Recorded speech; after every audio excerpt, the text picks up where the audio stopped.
يهده الله فلا مضل له ومن يضلله فلا هادي له ونشهد أن لا إله إلا الله وحده لا شريك له ونشهد أن سيدنا ومولانا ونبينا وشفيعنا وحبيب ربنا ومولانا محمدا عبده ورسوله أما بعد فأعوذ بالله من الشيطان الرجيم بسم الله الرحمن الرحيم إن الله اشترى من المؤمنين أنفسهم وأموالهم بأن لهم الجنة وقال النبي صلى الله تعالى عليه وسلم أكرموا أصحابي فإنهم خياركم صدق الله وصدق رسوله النبي الكريم ونحن على ذلك لمن الشاهدين والشاكرين والحمد لله رب العالمين. اللهم صل على سيدنا ومولانا محمد وعلى آل سيدنا ومولانا محمد وبارك وسلم. انتہائی واجب الاحترام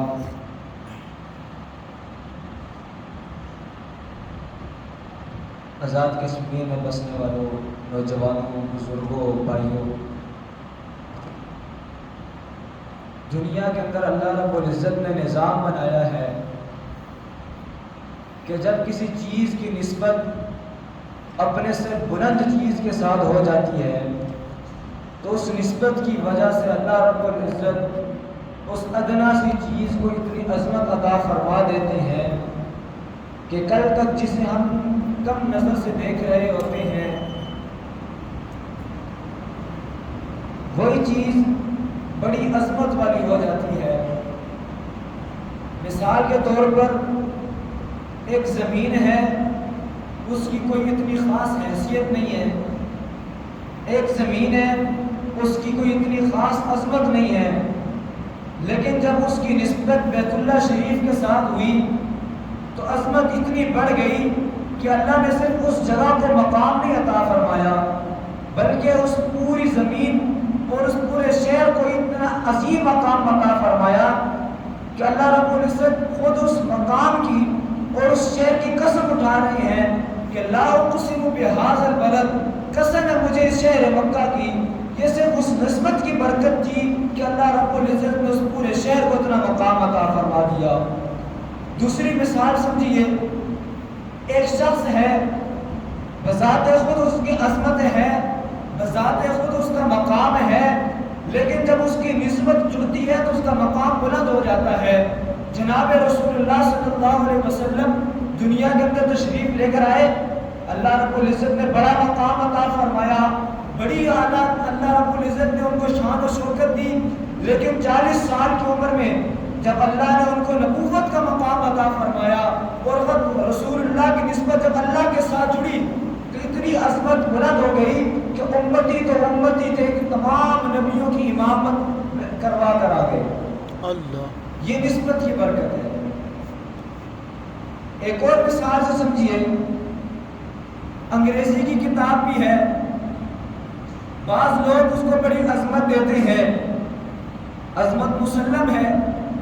ہمارے پاس دینی کتابیں ہوتی ہیں، ان کی عظمت ہے، عظمت مسلم ہے، عظمت جانتے ہیں، مانتے ہیں. لیکن جب اس کتاب کی نسبت، ایک کتاب کی نسبت جب رسول اللہ کے ساتھ جڑتی ہے تو اس کی عظمت اتنی بڑھ جاتی ہے کہ اس کو کوئی نیچے رکھنے کو تیار نہیں ہے. کوئی بے وضو اس کو ہاتھ لگا لے تو دوسرا منع کر دیتا ہے، خبردار اس کو ہاتھ نہیں لگانا. اس کی نسبت اتنی اعلیٰ ہے کہ اس کو ہاتھ لگانے کے لیے بھی وضو کا ہونا ضروری ہے.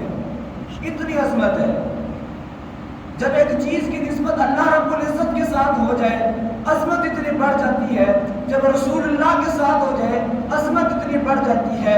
وہی ایک بچہ بچہ جسے ہم پہلی صف سے اٹھا کر آخری صف میں کھڑے کر دیتے ہیں کہ یہ تو شرارتیں کرتا ہے، یہ تو چھوٹا ہے، لیکن جب اس بچے کی نسبت قرآن کریم کے ساتھ جڑتی ہے، اسی بچے کو ہم سب سے آگے مصلی رسول پر امامت کے لیے کھڑا کر دیتے ہیں۔ مسئلہ صرف کیا ہے؟ نسبت اس کی قرآن کریم کے ساتھ جڑ جاتی ہے۔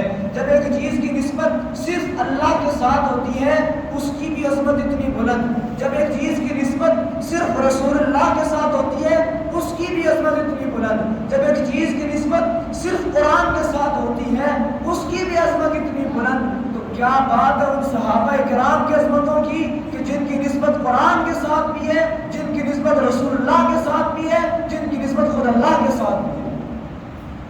ان کو عظمتیں کہاں سے ملی ہیں؟ ان کی عظمتوں کی کیا بات ہے؟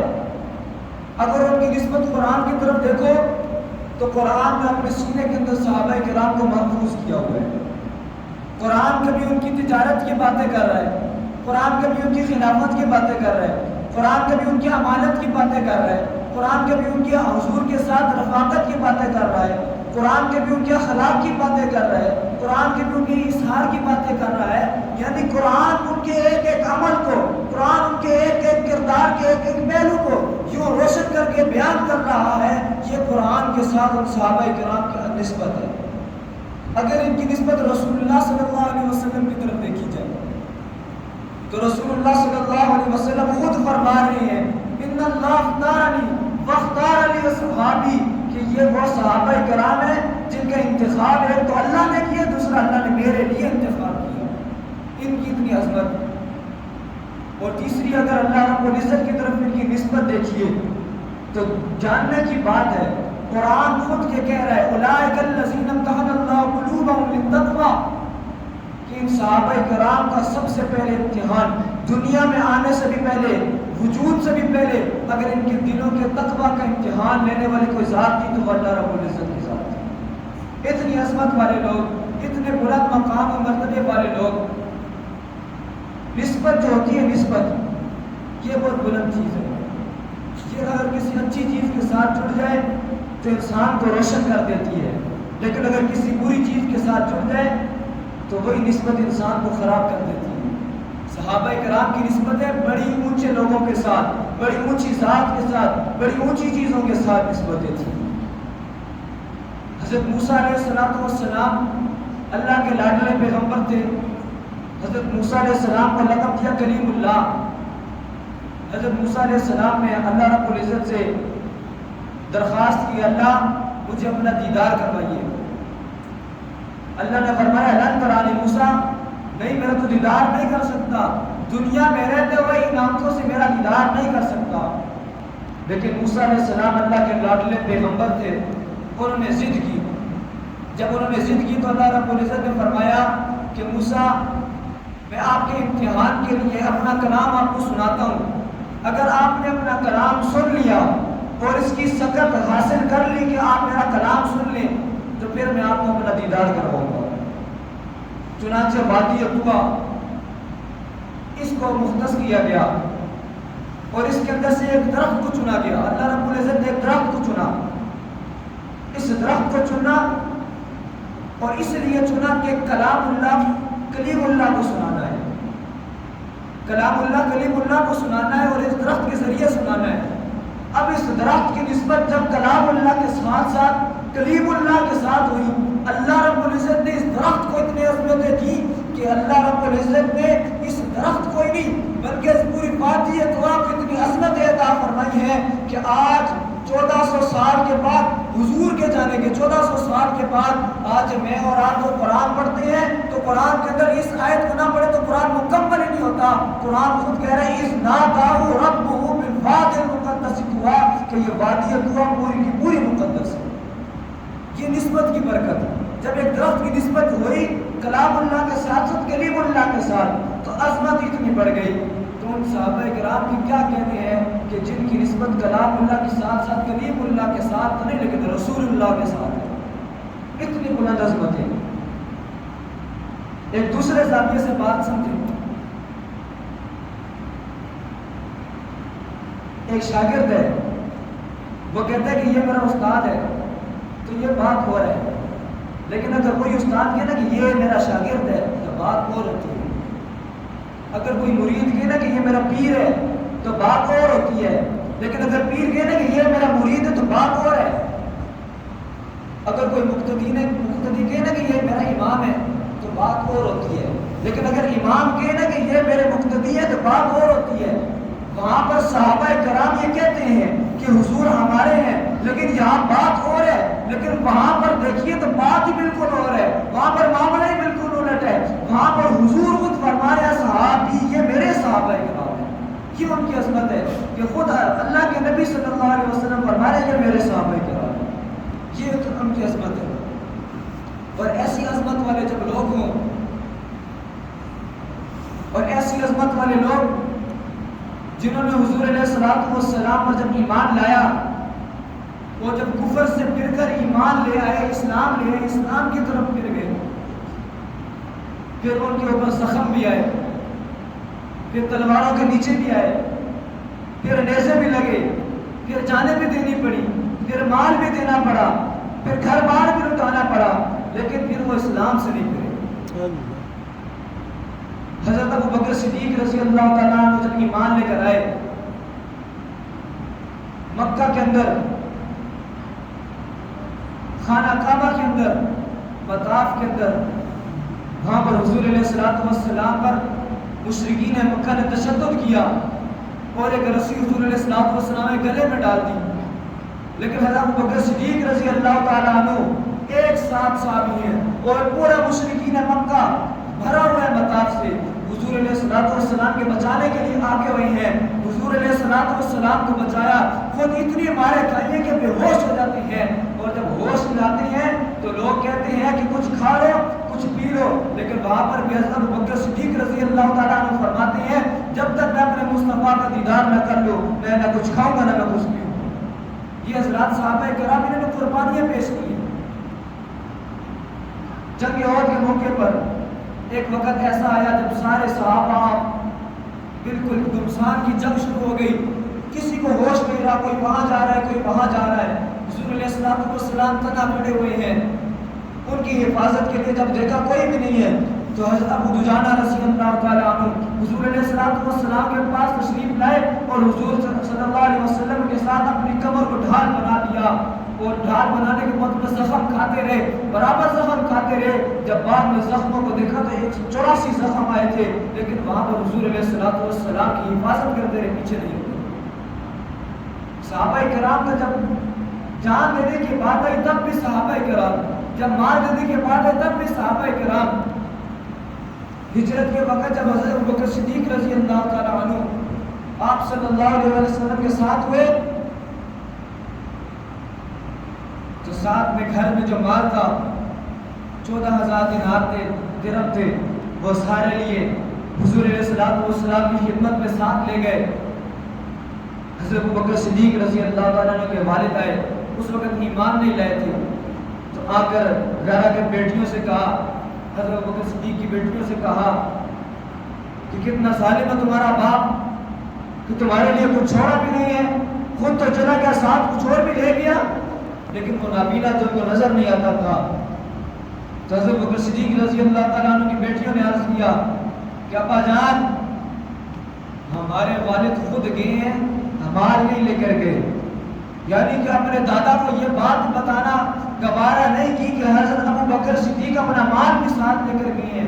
حالانکہ صورت حال یہ تھی کہ حضرت ابوبکر صدیق نے کوئی مال چھوڑا ہی نہیں.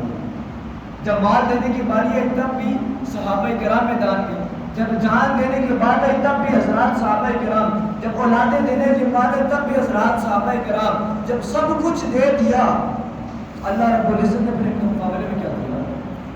اللہ رب العزت فرماتے ہیں ان اللہ اشترى من المؤمنین انفسهم واموالهم بان لهم الجنہ، کہ یہ وہ صحابہ کرام ہیں جن کی جان اور مال کے بدلے میں نے ان کو جنت دے دی، جنت کے خریدار بنا دیا ان کو. یہ وہ صحابہ کرام اتنی عظمت والے لوگ ہوں، جب اتنے بلند مقام مرتبے والے لوگ ہوں، ایسے لوگوں پر کبھی شک نہیں کیا جاتا، ایسے لوگوں پر کبھی حرف نہیں آیا جاتا، ایسے لوگ کبھی زیر بحث بھی نہیں آتے، ایسے لوگ مشکوک ہی نہیں ہوا کرتے.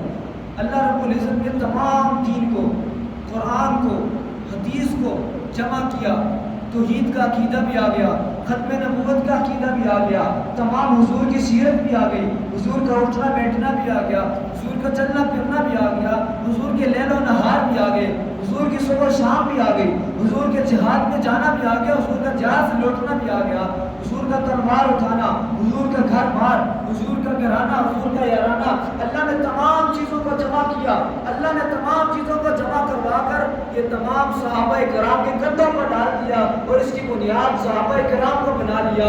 اب یاد رکھیے، اگر صحابہ کرام مشکوک ہیں تو پھر جس شخص کو صحابہ کرام پر شک ہے گویا اس کو دین اسلام کے ہر رکن پر شک ہے۔ اگر کسی کو صحابہ کرام پر ایمان نہیں ہے تو کسی اسلام کی کسی ایک رکن پر بھی اس کا ایمان کامل نہیں ہے۔ اگر کسی کو صحابہ اس شخص کو پورے دین اسلام کے کسی ایک رکن پر بھی یقین نہیں ہے، کیا وجہ ہے؟ کیونکہ صحابہ کرام دین اسلام کی بنیاد ہل جاتی ہے تو پورا مکان ہل جاتا ہے، جب بنیادیں مضبوط ہوتی ہیں تو پورا مکان مضبوط ہوتا ہے۔ آج دشمن جتنے بھی ہیں وہ تمام دشمن اسلام کو مٹانے کی کوشش کرتے ہیں، اور انہوں نے اس دین محمدی کو دین موسیٰ اور دین عیسیٰ کی طرح سمجھا کہ جو بھی آئے اس نے رد بدل کیا اور دوسری گلی سے نکل گیا۔ حالانکہ ان کے اس دین موسیٰ اور عیسیٰ اور دین محمدی میں بڑا فرق ہے۔ اس کے اندر فرق کیا ہے کہ اس دین کے ماننے والے اور تھے، اس دین کے ماننے والے اور ہیں۔ اس دین کے ماننے والے کون تھے؟ جب موسیٰ علیہ السلام اور حضرت موسیٰ علیہ السلام اور فرعون کا آمنا سامنا ہوا تو موسیٰ علیہ السلام کے ماننے والے نے کہا کہ یہ تمہارا معاملہ اور تمہارے رب کا معاملہ ہے، ہم تو چلے، ہم تو گئے۔ تو موسیٰ علیہ السلام کے ماننے والے تھے، لیکن یہاں پر تو ماجرا ہی ہو رہا ہے، یہاں پر تو بات ہی ہو رہا ہے، یہاں پر تو بالکل الٹ ہو گیا۔ کیا ہو گیا؟ یہاں پر حضور علیہ السلام جب بھی موقع پر پریشان ہیں کہ کیا ہوگا، اسلام کے ماننے والے بہت تھوڑے ہیں۔ حضور پریشان ہو گئے کہ نیزے نہیں ہیں، حضور پریشان ہو گئے ہتھیار نہیں ہیں، حضور پریشان ہو گئے گھوڑے نہیں ہیں، سواریاں نہیں ہیں۔ اور دوسری طرف دیکھو تو کفار کے بڑے بڑے جاؤ چنار والے لشکر ہیں، دوسری طرف دیکھو تو اسلحے سے لیس ہیں، دوسری طرف دیکھو تو سواریاں ہی سواریاں ہیں، اونٹ ہی اونٹ ہیں، گھوڑے ہی گھوڑے ہیں۔ ایسا نہ ہو کہ میرے جو ایمان والے ہیں، میرے جو ماننے والے ہیں، کہیں وہ واپس نہ مڑ جائیں، کہیں وہ واپس نہ چلے جائیں۔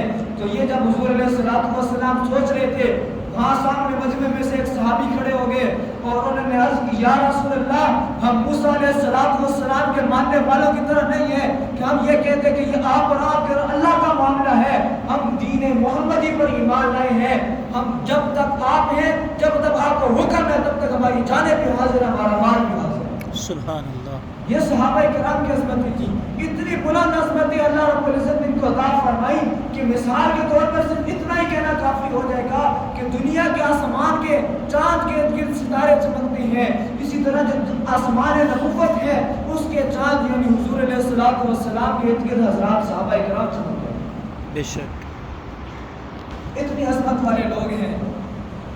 آج دشمن اسلام اس کو مٹانا چاہتا ہے، لیکن اس کو پتہ نہیں ہے کہ اس دین کے، اس دین اسلام کے ہر رکن کو مٹانا تو دور کی بات، اس کے اندر رد و بدل بھی ممکن نہیں ہے، رد و بدل بھی ممکن نہیں ہے۔ اس کی وجہ کیا ہے؟ ہم تک جو ایمان پہنچا ہے وہ بھی صحابہ کرام نے پہنچایا ہے، ہم تک جو عقیدہ توحید پہنچا ہے وہ بھی حضرات صحابہ کرام نے پہنچایا، جو قرآن پہنچا وہ بھی حضرات صحابہ کرام نے، جو عقیدے پہنچے وہ بھی حضرات صحابہ کرام نے پہنچایا ہے، جو ایمان پہنچایا وہ بھی صحابہ کرام نے پہنچایا، جو حدیثیں پہنچائی وہ بھی صحابہ کرام نے پہنچائی ہیں، جو قرآن کی آیاتیں پہنچائی ہیں وہ بھی صحابہ کرام نے پہنچائی ہیں، ان آیاتوں کے درمیان میں جو ترتیب ہے وہ بھی حضرات صحابہ کرام نے پہنچائی ہے۔ آج یہ مسجدیں ہیں، ہمیں کس نے بتایا کہ ایک ممبر بھی تھا، ہمیں کس نے بتایا تھا ایک محراب بھی تھا، ہمیں کس نے بتایا کہ ایک مسجد بھی تھی، ہمیں کس نے بتایا کہ مصلی بھی تھا، ہمیں کس نے بتایا تھا ایک امام ہوگا، ہمیں کس نے بتایا تھا باقی پیچھے صفیں بنے گی، ہمیں کس نے بتایا تھا آگے مردوں کی صفیں ہوں گی، ہمیں کس نے بتایا تھا پیچھے عورتوں کی صفیں ہوں گی، ہمیں کس نے بتایا تھا کہ بچے کہاں کھڑے ہوں گے، ہمیں کس نے بتایا تھا لباس کس کیسا پہننا ہے، ہمیں کس نے بتایا تھا ٹوپی کس طرح پہننی ہے، ہمیں کس نے بتایا تھا کہ گھر کیسے چلانا ہے، ہمیں کس نے بتایا تھا بازار کیسے چلانا ہے، ہمیں کس نے بتایا تھا کہ معاشرت کیسے کرنی ہے، ہمیں کس نے بتایا تھا سیاست کیسے کرنی ہے. ان سارا کا سارا آج دنیا کا نظام چل رہا ہے. جہاں پر ہمیں اسلام کا نظام پہنچا، جہاں تک ہمیں اسلامی معاشرت پہنچی، جہاں تک ہمیں اسلام کے احکام پہنچے، وہ پہنچانے والے حضرات صحابہ کرام تھے. بے شک. اور اللہ رب العزت نے تو کیسی عظمت عطا فرمائی ہے، ذرا غور فرمائیے. جتنی احادیث نقل کی جاتی ہیں، سب سے پہلے حضرات صحابہ کرام نے عرض کی، روایت کی، اس کے بعد تابعین، اس کے بعد تبع تابعین، اس کے بعد ایک اور محدث نے، ایک اور محدث نے، ایک اور محدث نے. یہ سلسلہ چلتے چلتے چلتے چلتے ہمارے پاس پہنچا. محدثین کے ہاں اصول ہے، جو حدیث نقل کرنے والے محدثین ہیں ان کے ایک اصول ہے. امام ابو حنیفہ رحمۃ اللہ علیہ کا اصول ہے، امام شافعی رحمۃ اللہ علیہ کا اصول ہے، امام مالک اور امام احمد بن حنبل کا اصول ہے، امام بخاری رحمۃ اللہ علیہ کا اصول ہے. اصول یہ ہے کہ حدیث جب ہم دیکھیں گے، حدیث ہم تک پہنچے گی محدثین کے پاس، ہم جو اس کی روایت کرنے والے لوگ ہیں ان کے حالات کو دیکھیں گے، ان کی پاکیزگی کو دیکھیں گے، ان کی طہارت کو دیکھیں گے کہ آیا یہ لوگ معاشرے میں کیسے ہیں، کیا ان کا کسی کے ساتھ غلط معاملہ تو نہیں ہے، کیا یہ ایمانت دار ہے، کیا یہ گناہوں سے بچنے والے لوگ ہیں. چنانچہ وہ ہر راوی پر جرح کرتے ہیں، وہ ہر راوی کی تحقیق کرتے ہیں، اس راوی نے ٹھیک کہا، اس نے ٹھیک کہا، اس نے ٹھیک کہا، اس نے ٹھیک کہا. جب سب نے ٹھیک کہا تو حدیث بھی ٹھیک ہے. لیکن خدا نخواستہ درمیان میں راوی غلط آ گیا، درمیان میں راوی غلط عقیدے والا آ گیا اور اس کی پاکیزگی مسلم نہیں ہے، اس نے معاشرے کے اندر کوئی غلط کام کیا ہے، وہ حدیث بھی پھر ضعیف ہے، وہ حدیث سے پھر بالکل صحیح حدیث نہیں ہے. لیکن جب بات صحابہ کرام پر آتی ہے تو محدثین کے قلم بھی رک جاتے ہیں، ان کی زبانیں بھی بند ہو جاتی ہیں. سوال کیا جاتا ہے امام ابو حنیفہ رحمۃ اللہ علیہ سے، بتائیے تو صحیح، آپ جب حدیث کی بات کرتے ہیں تو تمام محدثین کو دیکھتے ہیں، ان کے حالات کو دیکھتے ہیں، لیکن جب صحابہ کرام کی بات آتی ہے تو آپ کے قلم کیوں رک جاتے ہیں، آپ کی زبانیں کیوں رک جاتی ہیں. تو ادھر امام ابو حنیفہ رحمۃ اللہ علیہ کی طرف سے بھی جواب آتا ہے کہ صحابہ کرام کو اللہ نے اتنی عظمت عطا فرمائی ہے کہ ابو حنیفہ کا قلم اس کی سکت ہی نہیں ہے. اللہ. صحابہ کرام اتنی عظمت والے لوگ. آخری بات کرتا ہوں، اتنی عظمت والے لوگ ہیں. جب اللہ رب العزت نے اتنی عظمت عطا فرمائی ہے، جب اللہ رب العزت نے ان کی پاکیزگی اور طہارت کی گواہیاں بھی دے دی، اب ایسے لوگوں کی اتباع کرنی چاہیے، ان سے دور بھاگنا چاہیے، ان کی اتباع کرنی چاہیے، ان کے قریب آنا چاہیے، ان کی زندگیوں کو اپنی زندگیوں میں لانا چاہیے. تو اس پوری بات کا خلاصہ کیا ہے؟ اس پوری بات کا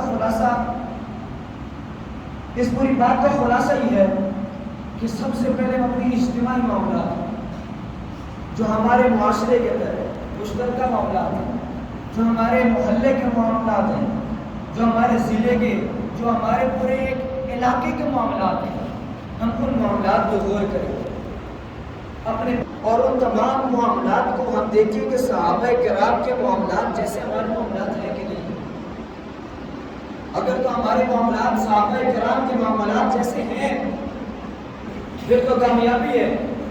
لیکن ایک بات ایسی ہے کہ ہمارا کام تو درست ہے لیکن صحابہ کرام کے طریقے پر نہیں ہے.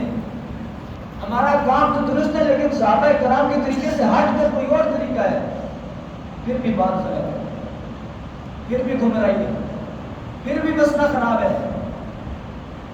لیکن آج ہمارے معاشرے کے اندر یہ تو درکنار کہ بچہ کام غلط طریقے پر کرے، اپنے کام ہی غلط کرنے شروع کرے.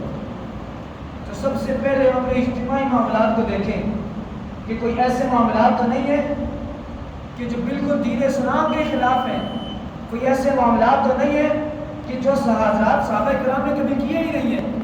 اگر تو ایسے معاملات ہیں، سب سے پہلے ہم نے ان معاملات کو ختم کرنا ہے. سب سے پہلے اپنے ان معاملات کو ختم کرنا ہے. دوسرے نمبر پر ہم نے اپنے اجتماعی معاملات کو دیکھنا ہے کہ عمل تو اچھے ہیں لیکن کیا صحابہ کرام کے طریقے پر ہیں؟ اگر نہیں ہے تو اپنے طریقے کو بدلنا ہے. اس لیے کہ حضور علیہ السلام نے فرما دیا کہ جنت جانے والا صرف ایک ہی گروہ ہے، اور وہ گروہ کون سے؟ مان علی وصحابی، کہ جو اپنے اعمال کرے گا میرے اور میرے صحابہ کرام کے طریقے پر. لہٰذا اپنے معاملات کو دیکھنا ہے صحابہ کرام کے طریقے پر بنا ہے. اجتماعی معاملات کے بعد اپنے اپنے انفرادی معاملات کو دیکھنا ہے. اپنے انفرادی معاملات، اپنے گھر کے ساتھ، ہمارے والدین کے ساتھ کیا معاملات ہیں، ہمارے بہن بھائیوں کے ساتھ کیا معاملات ہیں، شوہر کے بیوی کے ساتھ کیا معاملات ہیں، بیوی کے شوہر کے ساتھ کیا معاملات ہیں. یہ تمام کے تمام حقوق، یہ تمام کے تمام اصول، یہ تمام کے تمام طریقے حضرات صحابہ کرام کے ذریعے سے ہم تک حضور علیہ الصلوۃ والسلام کے تمام معاملات پہنچے ہیں.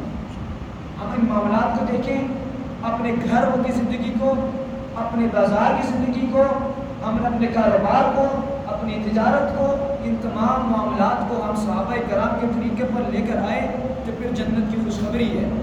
اللہ رب العزت نے جنت کی خوشخبری دے دی ہے. فرمایا والسابقون الاولون من المہاجرین والانصار والذین اتبعوهم بإحسان رضی اللہ عنہ. فرمایا کہ جو صحابہ کرام کی اتباع کرے گا اللہ ان سے بھی راضی. تو لہٰذا آج پوری بات کا خلاصہ یہ ہے کہ ہر بندہ یہاں سے جائے اور اپنے گھر جا کر اس بات کو سوچے کہ میرے کون سے معاملات ہیں جو حضرات صحابہ کرام کے طریقے پر نہیں ہیں، اور ان صحابہ کرام کے طریقوں پر چلنے کے لیے ہم نے کوششیں بھی کرنی ہیں، اللہ سے دعائیں بھی کرنی ہیں، اور اپنی تمام تر صلاحیتوں کو حضرات صحابہ کرام کے لیے وقف بھی کرنی ہے. ان کے طریقے کو اپنی زندگی میں بھی لے کر آنا ہے اور ان کی باتیں بھی کرنی ہیں. لوگوں کو یہ بتانا ہے کہ حضرات صحابہ کرام کون تھے اور کیسے لوگ تھے، ان کی کیا کیا قربانیاں تھیں، ان کی کیا کیا فضیلتیں تھیں، ان کا آپ صلی اللہ علیہ وسلم کے ساتھ کیا معاملہ تھا، ان کا اللہ رب العزت کے ساتھ کیا نسبت تھی، ان کی قرآن کے ساتھ کیا نسبت تھی. یہ تمام تر نسبتیں ہم تک صحابہ کرام کو بتائیں گے، صحابہ کرام بتائیں گے لوگوں کو، پھر یہ ہماری زندگیوں کے اندر بھی آئیں گی، ہمارے دلوں کے اندر صحابہ کرام کی محبت بھی آئے گی. اور جب صحابہ کرام کی محبت آئے گی تو یہ کامیابی کی نشانی ہے. اللہ رب العزت کے پاک پیغمبر صلی اللہ علیہ وسلم نے خود فرما دیا اکرموا اصحابی فانہم خیارکم، میرے صحابہ کی عزت کرو، میرے صحابہ کی عظمت کرو، یہ تم میں سے سب سے بہترین لوگ ہیں. صحابہ کرام کی عظمت اور عزت کا ایک یہی طریقہ ہے کہ ہم صحابہ کرام کی عزت اور عظمت کی باتیں دنیا کو بتائیں. اللہ تعالیٰ ہمیں عمل کرنے کی توفیق نصیب فرمائے. وآخر دعوانا الحمدللہ.